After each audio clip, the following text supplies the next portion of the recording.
Assalamualaikum warahmatullahi wabarakatuh. Waalaikumsalam warahmatullahi wabarakatuh.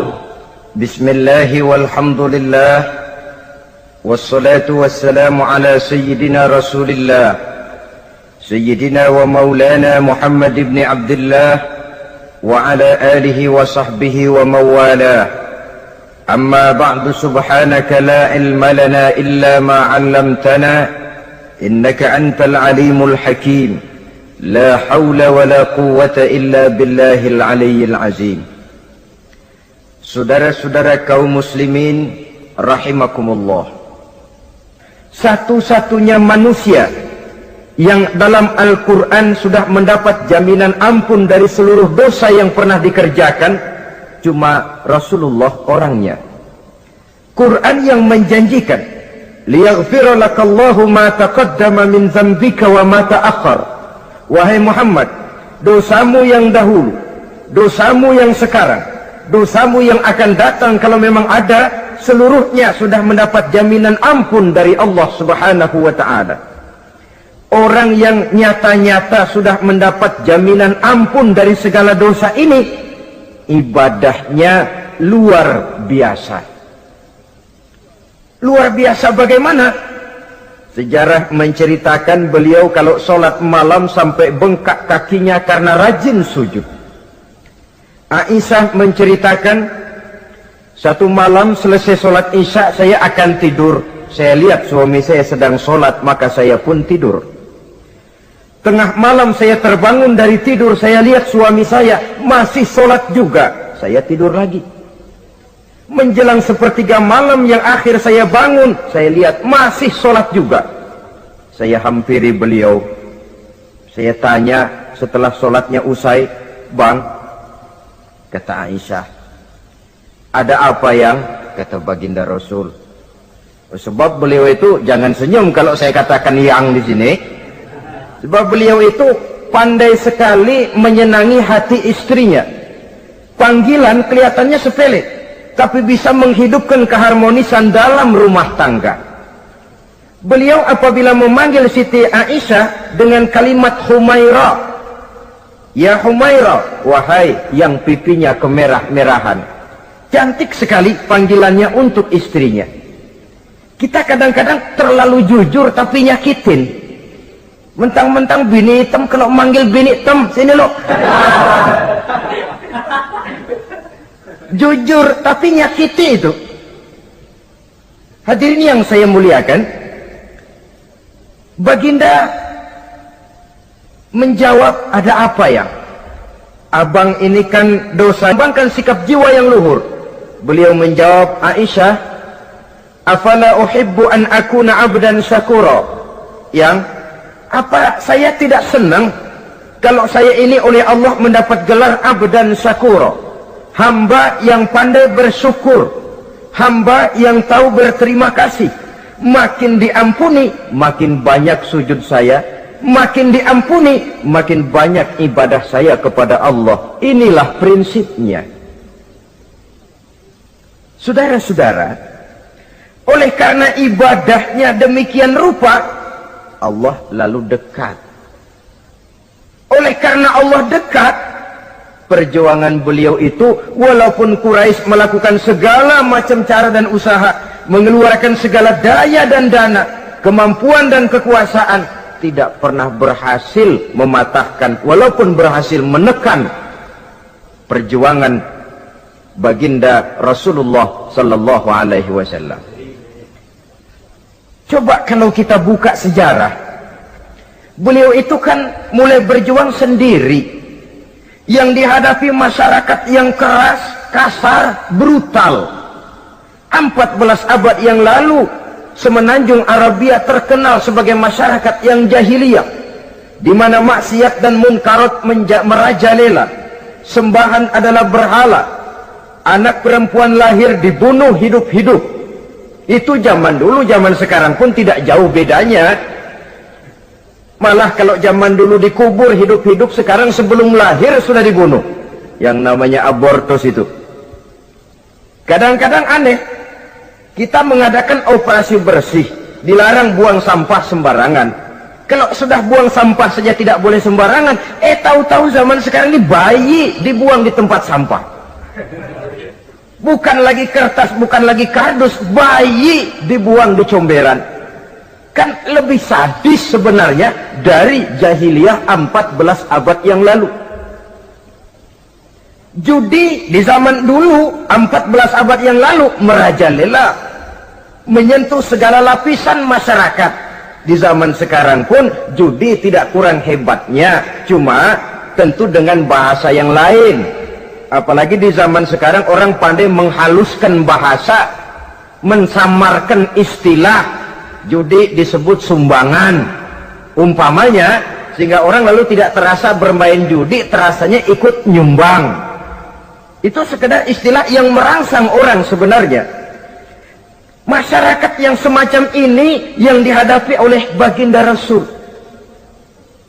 Diangkat jadi Rasul umur 40 tahun lalu mulai berjuang. Mula-mula secara sembunyi dakwahnya itu. Dari pintu ke pintu, dari rumah ke rumah, dari orang ke orang. Hasilnya 3 tahun gerilya berdakwah, dapat pengikut tidak lebih 11 orang. Sudah tidak digaji, tidak dapat beras, hidup pun miskin. 3 tahun dakwah dapat pengikut 11 orang. Ustadz mana zaman sekarang yang masih mau ngajar? Kalau 3 tahun buka pengajian yang ngaji cuma 11, bubar. Kiai mana yang masih mau buka pondok kalau 3 tahun buka pesantren santrinya cuma 11?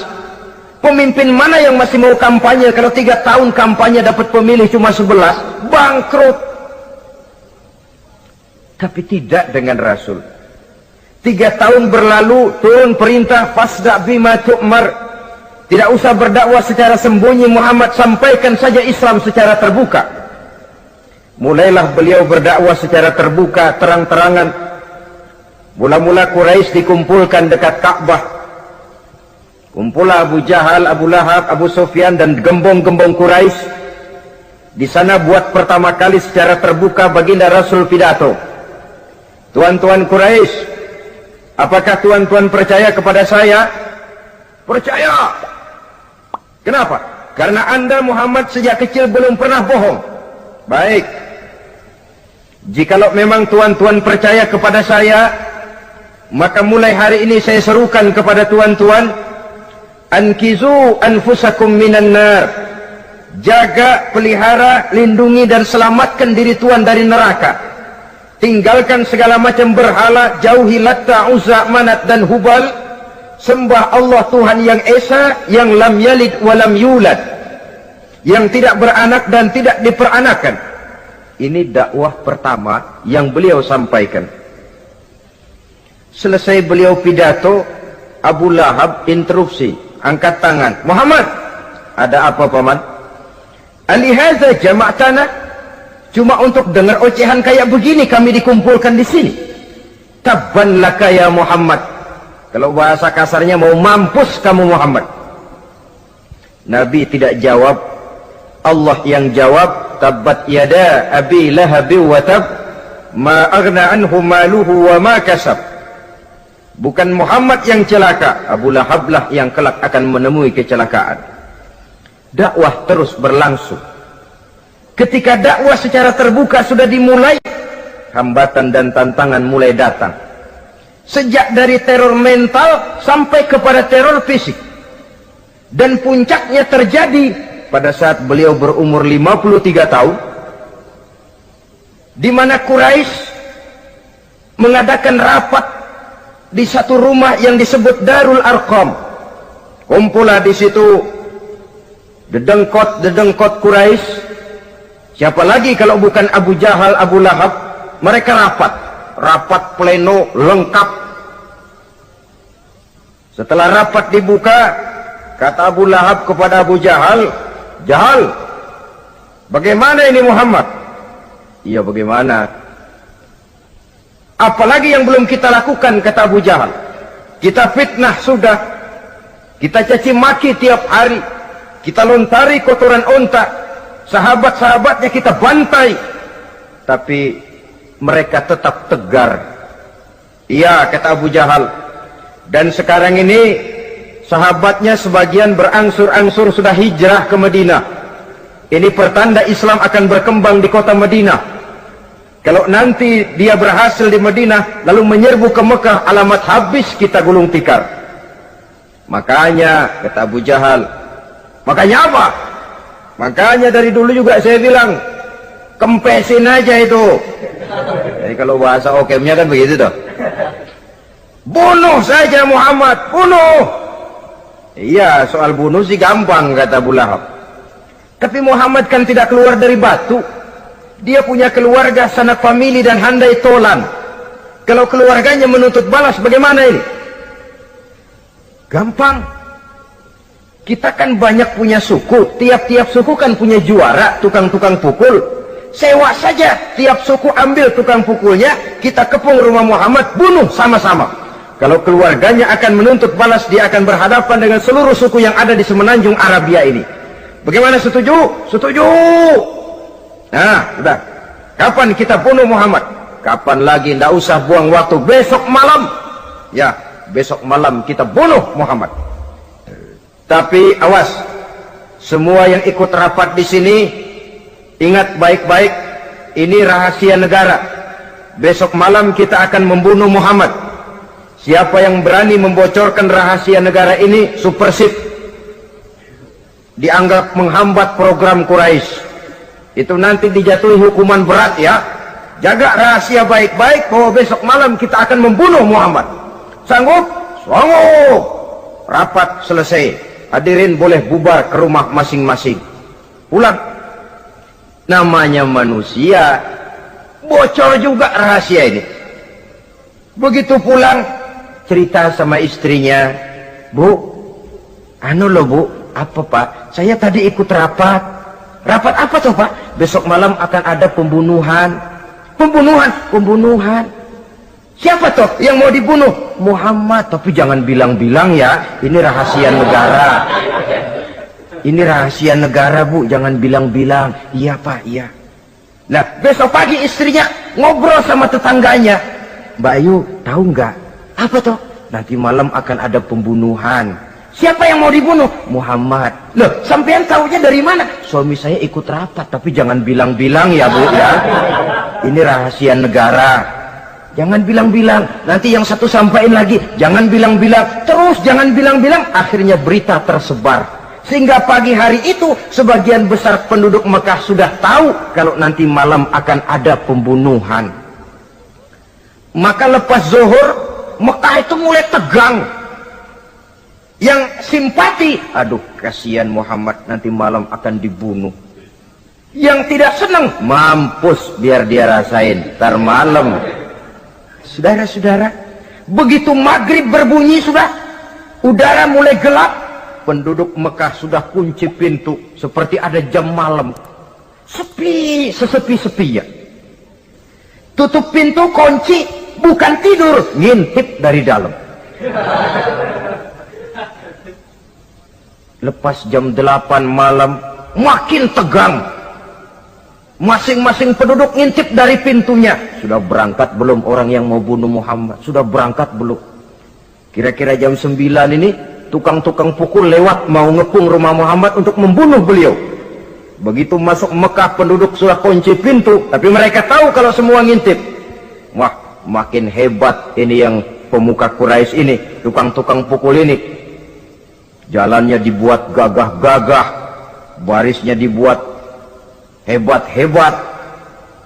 Itu injekan tanahnya dalam baris dibuat kencang-kencang, brok, brok, brok, brok, kayak serdadu baris. Lewat dekat rumah penduduk pakai batuk lagi. Yang dari dalam ngintip makin ciut. Wah, ini dia yang mau bunuh Muhammad ini. Sampai di rumah Nabi, dikepung rumah Nabi, di pagar betis. Malam itu di dalam rumah cuma Nabi, Abu Bakar dan Ali bin Abi Thalib. Nabi tahu rumahnya dikepung. Lewat tengah malam beliau berkata, Abu Bakar, saya ya Rasul, mari kita berangkat hijrah. Baik ya Rasul. Ali, saya ya Rasul, kamu gantikan saya ya. Gantikan apa ya Rasul? Gantikan tidur di tempat tidur saya. Baik ya Rasul. Masya Allah. Sekali menggantikan mati. Tidur di tempat tidur Rasul pada malam rumahnya dikepung, resikonya kan mati. Menggantikan mati. Lah kalau menggantikan lurah lumayan. Menggantikan mati. Dan Ali tahu persis resikonya. Dan beliau waktu itu masih muda dan beliau tidak nawar. Baik ya Rasul, saya akan tidur di sini, berangkatlah Tuhan. Berangkat Rasul, ketika keluar dari pintu belakang rumah dikepung rapat. Terjadilah keajaiban yang Allah ceritakan, wa ja'alna min baini aydihim sadda wa min khalfihim sadda fa aghshaynahum fahum la yubsirun. Di muka, di belakang, di kiri kanan dibuatkan dinding oleh Allah, dibutakan mereka tidak lihat kalau Muhammad keluar dari rumahnya. Siaga penuh, apel, mata melotot, Nabi lewat nggak kelihatan. Sampai Nabi kemudian menuju Gua Sur, 3 malam 2 hari di sana. Dari sana perjalanan dilanjutkan ke Madinah Al-Munawwarah. Allahu Akbar. Mengarungi gurun pasir yang gersang dan tandus, yang terbentang antara Mekah dan Madinah. Meninggalkan kampung halaman tempat di mana dilahirkan dan dibesarkan. Keluarga yang berbeda akidah terpaksa berpisah. Kok kuat? Kok bisa? Kok sanggup? Di mana rahasia kekuatannya? Beliau punya sandaran vertikal, ibadahnya kepada Allah. Dengan bahasa kita sekarang, beliau punya backing. Backingnya tidak kepalang tanggung, yang serba maha. Maka saya mengajak kepada seluruh kaum muslimin, di zaman sekarang kan orang lagi main backing-backingan, ya. Nah, siapa yang punya backing punya jalu. Saya cuma mengajak, kalau mau cari backing jangan kepalang tanggung, carilah backing yang serba maha. Maha gagah, maha tahu, maha adil, maha bijaksana, maha segala-galanya. Dan dialah Allah subhanahu wa ta'ala. Saudara punya backing kolonel, tanggung. Nanti dia pensiun habis. Yang kolonel saja tanggung, apalagi yang kopral. Kalau mau cari backing, carilah backing yang serba maha, Allah azza wa jalla. Caranya tentu dekat kepadanya. Untuk dekat kepadanya melalui jalur yang sudah diatur olehnya, melalui Rasulullah sallallahu alaihi wasallam, yaitu salat, ibadah. Makin tinggi nilai ibadah, makin dekat kita dengannya. Makin dekat dengannya, makin banyak fasilitas yang akan diberikan untuk kita. Saudara pegawai negeri ingin cepat naik golongan, itu caranya 2. Pertama, jam kantor disiplin. Jam 7 masuk, jam 3 pulang. Kalau belum jam pulang, jangan pulang. Yang kedua, tambahan, di luar jam kantor sering-sering datang ke rumah kepala bagian. Apa malam minggu, apa hari minggu, apa bawa jeruk, apa pisang Ambon, kan begitu toh.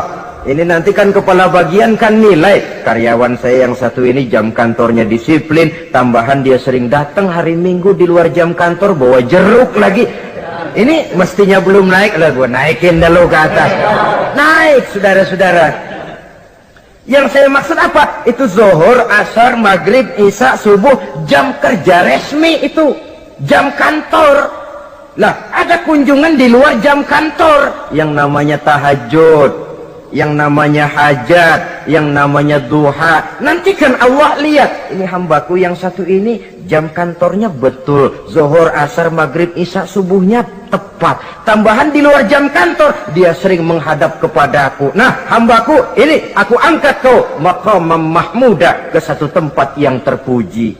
Kalau Allah yang ngangkat, satu negara orang mau rendahkan kita, kita akan tetap tinggi. Kalau Allah mau rendahkan, satu negara mau angkat kita, kalau memang dasar mesti nyungsap ke bawah. Inilah perlunya sandaran vertikal. Inilah perlunya kita mempunyai backing hanya kepada Allah. Pada waktunya orang akan sampai ke titik jenuh. Dalam kesunyian orang sering mempertanyakan eksistensi diri, mulai mempertanyakan hakikat keberadaannya di tengah kesibukan bisnisnya, Di tengah kesibukan kerja, dari rapat ke rapat, dari kantor ke kantor, dari tender ke tender, orang akan sampai kepada titik jenuh. Dikala itu dia memerlukan ketenangan, dikala itu dia memerlukan kedamaian, dikala itu dia mencari eksistensi diri. Sebenarnya hidup ini mau apa sih? Cuma sekedar menjalani hal-hal yang rutin saja, pergi pagi pulang sore, peras keringat banting tulang, atau ada tujuan yang lebih luhur daripada sekedar ini? Dikala itulah dia mulai mencari jalur untuk mendekatkan diri kepada Sang Pencipta. Dan tidak bisa ingin dekat dengan Allah, saudara, pakai aturan sendiri. Ingin dekat dengan gubernur harus ikut aturan yang ditetapkan oleh protokolnya gubernur. Ingin dekat dengan presiden, ya ikut jalur yang sudah disusun oleh protokolnya presiden. Ingin dekat dengan Allah, ya ikut jalur yang sudah diatur oleh Allah melalui Rasulnya. Apa itu? Ya diantaranya sholat, puasa, dan ketentuan-ketentuan ibadah yang lain. Tidak bisa dengan prinsip, yang penting kan hati baik, berjiwa bersih, akhlak luhur, gak usah sholat kalau hati baik sudah dekat dengan Allah. Oh, alangkah enaknya kalau begitu. Kalau dengan itu bisa dekat dengan Allah, rasanya Nabi Muhammad yang paling dulu berhenti sembahyang. Kenapa? Beliau orang yang hatinya paling baik. Beliau orang yang budinya paling luhur. Kalau budi luhur dan hati baik sudah menjamin untuk dekat dengan Allah, Nabi dulu berhenti sholat. Nyatanya tidak. Beliau orang yang berbudi luhur, berakhlak baik, entoh ibadahnya demikian rupa. Dan beliau adalah standar untuk kita jadikan contoh dalam mengamalkan ajaran-ajaran agama di kehidupan kita ini. Saudara, itu tadi sepertiga waktu beliau untuk ibadah, untuk Allah. Sepertiga yang kedua dari waktu beliau adalah untuk tugas. Dalam hal ini, sebagai seorang Rasul, menyampaikan risalah Islam berhadapan dengan umat. Yang jadi soal ialah, apa modal utama beliau di dalam melaksanakan tugas? Dan ini nanti sebagai cerminan buat kita. Modal utamanya pertama adalah keteladanan, dan yang kedua adalah akhlak. Sekarang ini kita hampir nyaris mengalami berbagai macam krisis.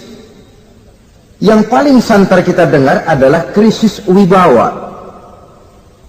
Ada pak guru dicegat muridnya di jalanan, dipukulin karena nggak naik kelas katanya. Nampaknya guru nggak lagi berwibawa. Di satu pihak mungkin karena si guru tidak bisa digugu dan ditiru.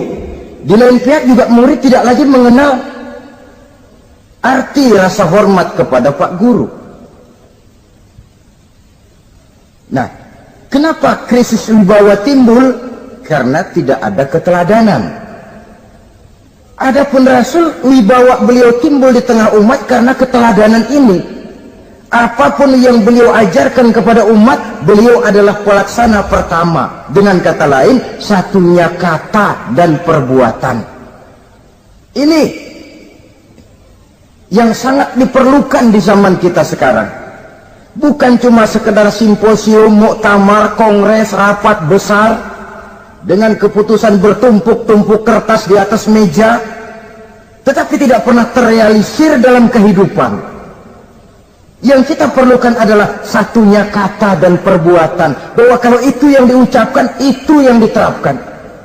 Kalau itu yang diteorikan, itu yang dikerjakan. Keteladanan.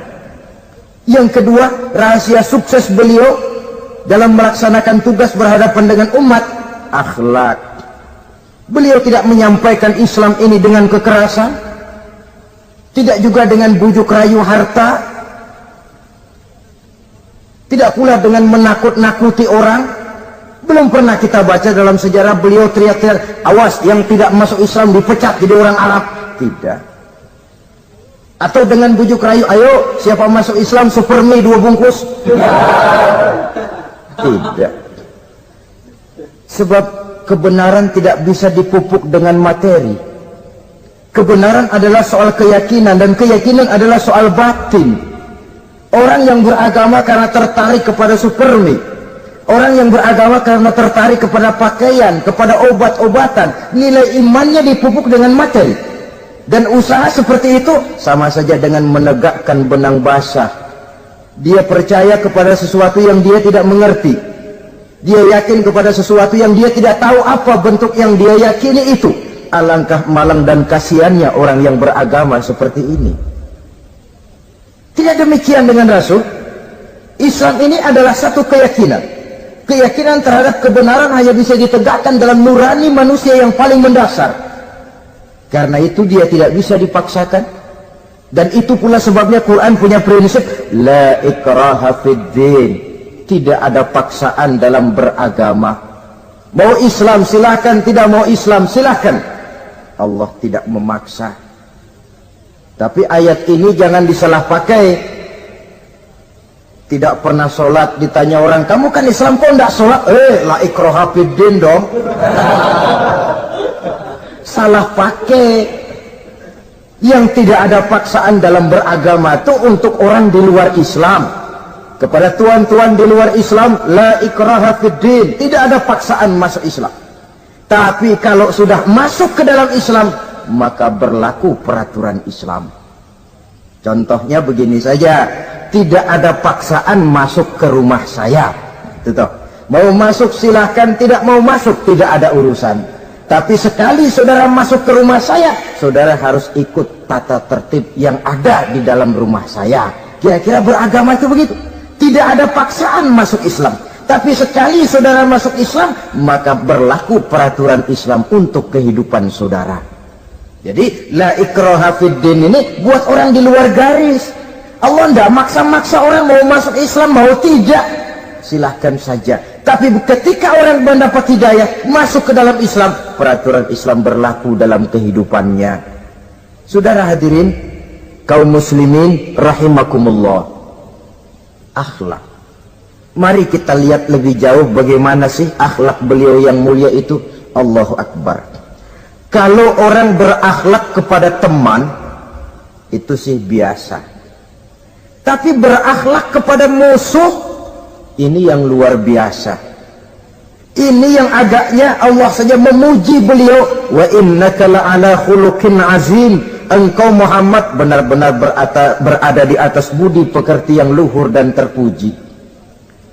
Kalau saya baik kepada orang yang memang baik kepada saya, logis toh, wajar, memang harusnya. Tapi berbuat baik kepada orang yang jahat terhadap saya, ini yang tidak setiap orang bisa. Nah, sebab itu saya tidak ingin menceritakan akhlak beliau kepada sahabat, namanya juga kepada sahabat. Saya akan kutip beberapa riwayat yang menceritakan bagaimana akhlak beliau kepada orang yang nyata-nyata memusuhinya. Berbagai riwayat menceritakan bagaimana beliau ketika di Taif dilontari orang dengan batu, yang melontari beliau malah mendapat doa, Allahumma hdi qaumi fa innahum la ya'lamun. Ya Allah, berikan hidayah, berikan petunjuk kepada mereka yang melontari saya dengan batu, karena mereka tidak tahu. Kalau saja mereka tahu, mereka tidak akan melontari saya dengan batu. Ya Allah, berikan hidayah kepada mereka. Padahal ketika itu malaikat Jibril menawarkan jasa. Muhammad, kalau kamu mau orang yang melontari kau dengan batu itu hancur, saat ini juga saya angkat Jabal Uhud, saya timpakan mereka biar mati semua. Mau Muhammad? Jangan Jibril, mereka tidak tahu. Kalau saja mereka tahu, mereka tidak akan melontari saya dengan batu. Lebih baik doakan mereka supaya mendapat hidayah dari Allah. Dalam kondisi kepepet, dilontari dengan batu, malaikat Jibril datang menawarkan jasa. Beliau lebih memilih mendoakan orang yang berbuat jahat itu. Ya Allah, bukan main. Umumnya kita kan kalau lagi kepepet ada yang nolongin, girang bener. Andai kata kita yang jadi nabi disambitin orang, datang malaikat Jibril nawarin, bagaimana sikat? Habisin aja dah.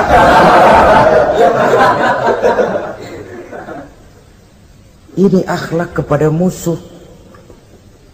Ketika beliau selesai sholat zuhur, istirahat rebah-rebah, tidur-tiduran di bawah pohon kurma, datang orang kafir yang bernama Daksur yang sudah lama mengintip-ngintip, mencabut dan menghunus pedang. Muhammad, kalau ini saat saya tebas batang lehermu, siapa yang akan menolong engkau? Tidak ada. Yang akan menolong saya Daksur? Iya, Allah yang akan menolong saya.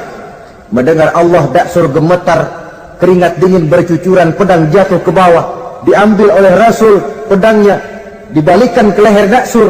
Kalau sekarang saya yang tebas batang lehermu Daksur, siapa yang akan menolong kamu? Tidak ada ya Rasul, kecuali kalau kau mau memaafkan saya. Baik, ambillah kembali pedangmu, kau saya maafkan, dan jangan ulangi lagi perbuatan semacam ini. Lain saat beliau sedang tawaf, diikuti oleh seorang Quraisy, Muhammad dari belakang. Saya bunuh dia. Jadi kafir ini pura-pura ikut tawaf. Jahatnya orang kafir itu kan begitu. Tawaf ya ikut pura-pura tawaf, ada kesempatan sikat dari belakang. Putaran pertama belum ada kesempatan, putaran kedua makin tegang. Pokoknya begitu tempat agak gelap, cabut pisau, hantam saja sudah Muhammad, biar mati sekali di sini. Dan Nabi tahu, ini asisten pribadi malaikat Jibril masih tahu tuh. Jadi malaikat Jibril memberitahu, awas Muhammad, itu di belakangmu orang cuma pura-pura tawaf. Dia bawa pisau mau bunuh kamu, hati-hati Muhammad, Roger ganti gitu.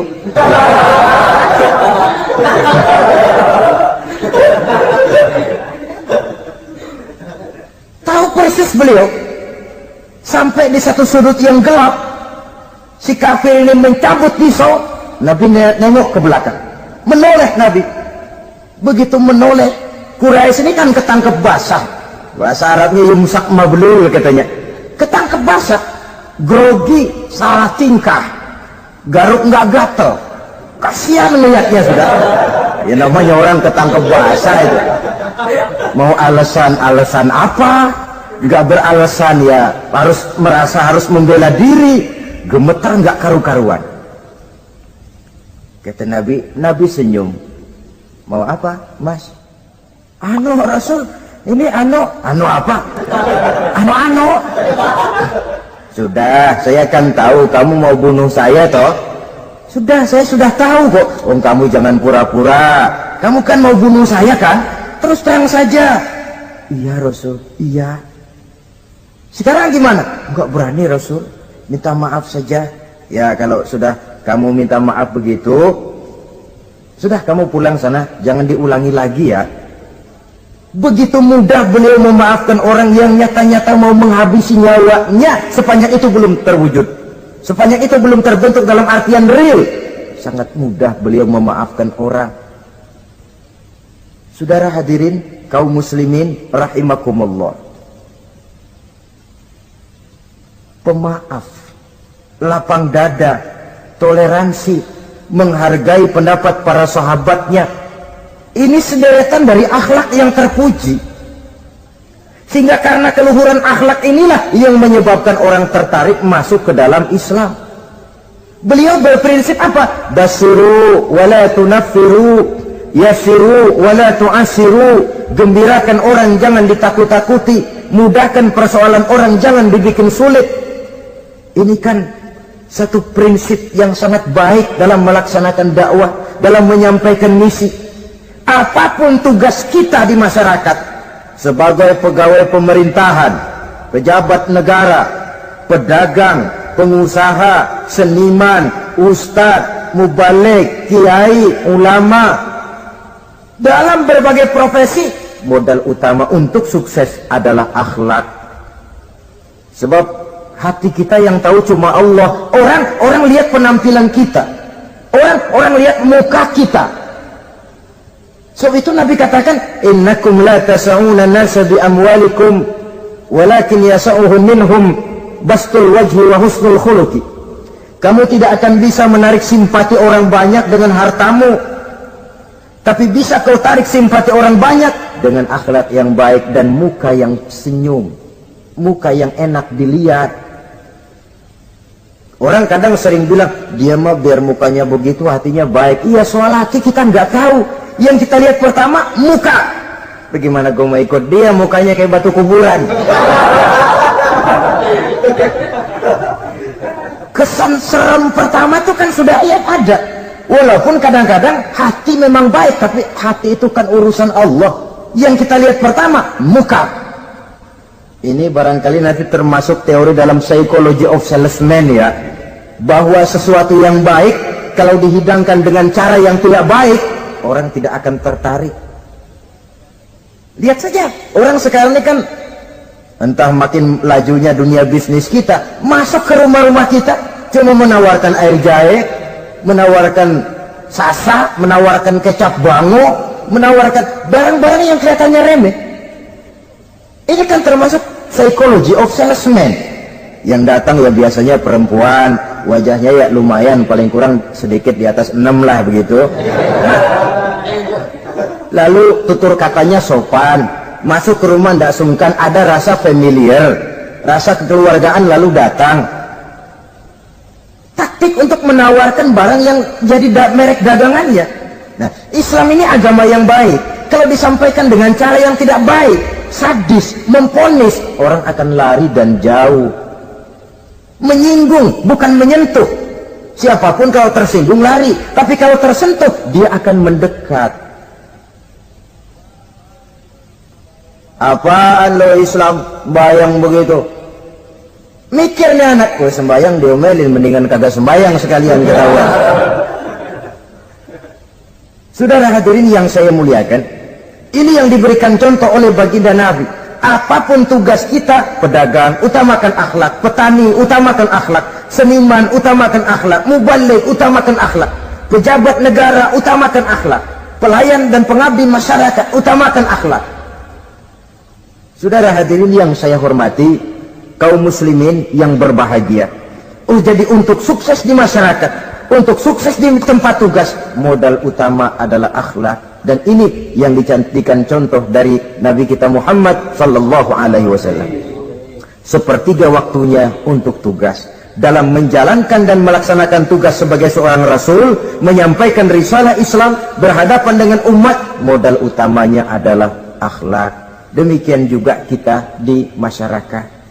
Dan akhlak itu memang harus dibiasakan sejak kita kecil. Sehingga dengan demikian nilai-nilai yang baik akan terus terbawa sampai di hari tua kita. Saudara-saudara, rasanya kehancuran satu bangsa dimanapun di dunia ini selalu dimulai dengan kehancuran akhlak daripada bangsa itu sendiri. Dan kehancuran akhlak itu bisa saja terjadi di tengah kemakmuran ekonomi, di tengah maju dan canggihnya teknologi. Kapan? Apabila pegangan orang kepada agama sudah lemah dan rapuh. Kita tengok di negara-negara di sebelah barat kita, kemajuan teknologi yang tidak diimbangi dengan kuatnya pegangan orang kepada agama telah melahirkan budaya-budaya yang merendahkan martabat manusia. Lahirlah kebudayaan hippies, lahirlah kebudayaan nudis, hidup serba bosan dengan ini dan itu karena segalanya sudah dimiliki. Rumah mentereng, jumlah kendaraan sejumlah keluarga, kapal pesiar di laut mewah, pesawat udara punya, setelah ini punya, ini ada, semua ada, titik jenuh sampai. Mau apa semua ini? Akhirnya ingin hidup apa adanya, tidur di goa-goa, tidur di kaki-kaki gunung, tidur di hutan belantara, pakaian kumel. Itu hipis-hipis yang datang kemari, yang pakaiannya kumuh, tambelan, lepis belel, padahal di kantongnya cek, travel cek, dolar. Lain hipis kita, emang benar-benar gembel.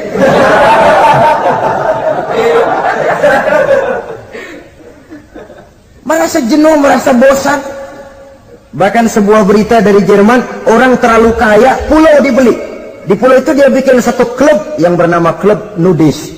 Setiap anggotanya boleh masuk ke pulau itu dengan catatan tidak boleh pakai pakaian selembar pun, alias bugil, telanjang bulat. Sudah telanjang bulat itu.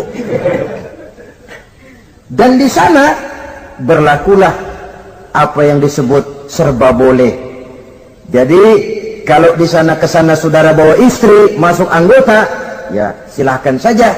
Istilah tukar pakai, simpan pinjam, bisa-bisa saja, asal suka sama suka. Asal perbuatan yang dianggap tidak merugikan orang lain, suka sama suka, sudah tidak bisa dituntut oleh norma yang berlaku. Ya. Itulah sebabnya kita sering prihatin bahwa kemajuan sering membawa pergeseran nilai. Apabila kita tidak bisa menghindarkan diri dari proses pergeseran nilai, setidaknya kan kita bisa menjaga diri jangan sampai hanyut oleh nilai-nilai yang negatif. Akhlak baik sebagai muslim, baik sebagai bangsa Indonesia yang berkepribadian luhur, itu merupakan cerminan kita. Saya prihatin, belum lama diselenggarakan kontes bibir terindah. Kontes bibir terindah itu kira-kira apa manfaatnya? Apa yang jadi ukuran? Dan bukankah bibir karunia Tuhan? Ya kalau yang bibirnya mungil bisa ikut kontes lah, kalau yang jebleh gitu.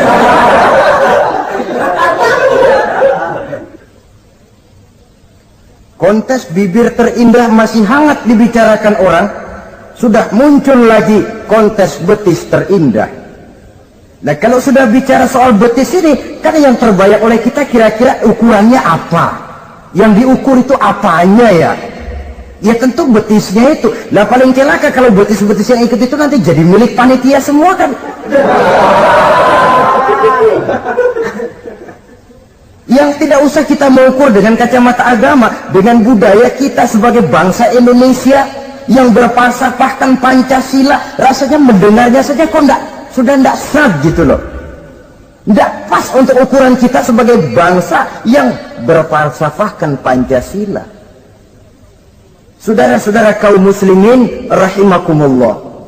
Ini yang saya maksud tadi, proses pergeseran nilai. Andai kata kita tidak bisa menghindarkan diri dari hal yang semacam itu, setidaknya kita bisa menjaga diri jangan sampai hanyut ditelan proses pergeseran nilai. Dan memelihara nilai-nilai akhlak ini dari hari ke hari memang tidak semakin ringan, bahkan akan semakin berat, karena tantangan yang kita hadapi juga akan semakin berat. Inilah sepertiga yang kedua dari waktu beliau untuk melaksanakan tugas. Jadi modal utama dalam melaksanakan tugas akhlak. Di antara nilai akhlak itu prinsip Nabi tadi, gembirakan orang, jangan ditakut-takuti, mudahkan urusan orang, jangan dibikin sulit. Sehingga kalau yang memang mudah lalu dipersulit, itu sudah mencerminkan akhlak yang tidak diajarkan oleh Rasulullah sallallahu alaihi wasallam. Kemudian yang terakhir, sepertiga yang ketiga dari waktu beliau adalah untuk keluarga. Jadi tadi ada waktu untuk Allah, ibadah, ada waktu untuk tugas, dan yang ketiga ada waktu untuk keluarga. Bagaimana Rasul di tengah keluarganya? Anas bin Malik bercerita, saya 11 tahun membantu di rumah tangga Rasul. 11 tahun itu kan artinya 11 kali 360 hari kali 24 jam. Bukan waktu yang sebentar itu. Selama 11 tahun saya membantu di rumah tangga Rasul, kata Anas, belum pernah saya dengar kata-kata kasar, keras, membentak. 11 tahun saya membantu di rumah tangga beliau, belum pernah saya lihat ada piring terbang, ada bakyak melayang. Artinya apa? Cerminan dari ketentraman, keayeman, kedamaian rumah tangga beliau. Padahal rumah tangganya kecil, istrinya lebih dari satu, tapi aman, tentram, rukun. Kita kadang-kadang istri satu seminggu 7 hari, perang 6 hari. Cuma 1 hari gencatan senjata. Sudah hadirin, saudara kaum muslimin rahimakumullah.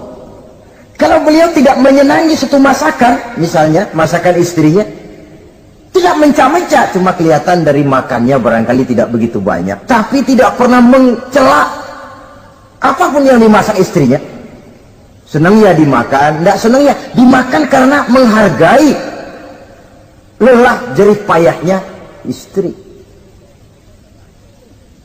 Ini kelihatannya sepele, tapi dari sini keharmonisan rumah tangga itu bisa saja timbul. Bukankah seseorang hanya bisa sukses di tempat tugas? Jadi apapun dia, kalau berangkat dari ketentraman dan ketenangan di rumah tangga. Dan tidak ada orang bisa meraih sukses kalau dia berangkat dari rumah tangga yang berantakan. Itulah sebabnya ini sangat diperhatikan oleh baginda Rasul. Dari rumah yang kecil, dari tempat tidur yang sederhana, yang sebelah itu kain kasar, sebelah dipakai untuk tidur, sebelah dipakai untuk selimut. Jadi kasur merangkap selimut. Allahu Akbar. Tapi dari rumah tangga yang semacam itu keluar ucapan baiti jannati, rumah tanggaku laksana surga bagiku. Di mana sih rahasianya? Karena rumah tangga beliau didirikan di atas ajaran agama. Agama membuat suami istri tahu hak dan tahu kewajiban. Kalau kewajiban dilaksanakan, hak diberikan, akan timbul saling pengertian. Apabila ada pengertian, akan timbul ketenangan, dan ketenangan adalah tangga utama untuk mencapai rumah tangga bahagia. Apalah artinya? Seperti banyak istilah orang, rumah bertingkat, uang banyak berlipat-lipat, kendaraan serba mengkilat, istri pun cantik memikat, kadang-kadang jumlahnya 4. Tapi tiap hari kiamat. Tidak pernah ada ketenangan dan kedamaian di rumah itu. Saudara hadirin, lebih celaka lagi sudah rumah gubuk berantem melulu.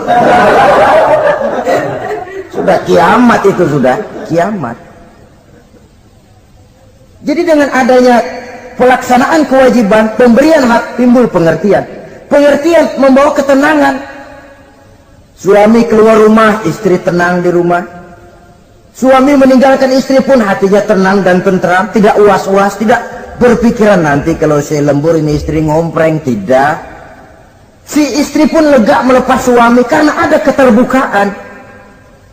Ini kan menurut angket terakhir loh ya, yang diadakan oleh beberapa majalah di ibu kota ini, di ibu kota katanya, dari sejumlah laki-laki yang disebarkan angket, ternyata jika ada 3 laki-laki, 2 nyeleweng.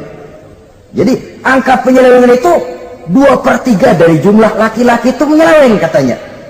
Ya mudah-mudahan yang kumpul di sini termasuk 1/3 yang nggak nyeleweng itulah. Dan tidak semua bentuk penyelewengan itu karena alasan ekonomi, bukan pula karena alasan ketidaksetiaan istri, tapi merupakan cerminan dari sikap hidup di mana orang jauh dari nilai-nilai agama, sehingga penyelewengan itu dianggap sesuatu yang manusiawi, biasa-biasa saja, bahkan kadang-kadang ikut membentuk status sosial, melahirkan kebanggaan. Innalillahi. Orang kalau sudah bangga nyeleweng bangga, nah, itu kiamat sudah. Sama saja, bikin dosa ketawa, waduh, itu malaikat gemes benar. Udah bikin dosa cengengesan, cengir, udah ada rasa nyesel, udah ada rasa takut, udah ada rasa bersalah, biasa gitu.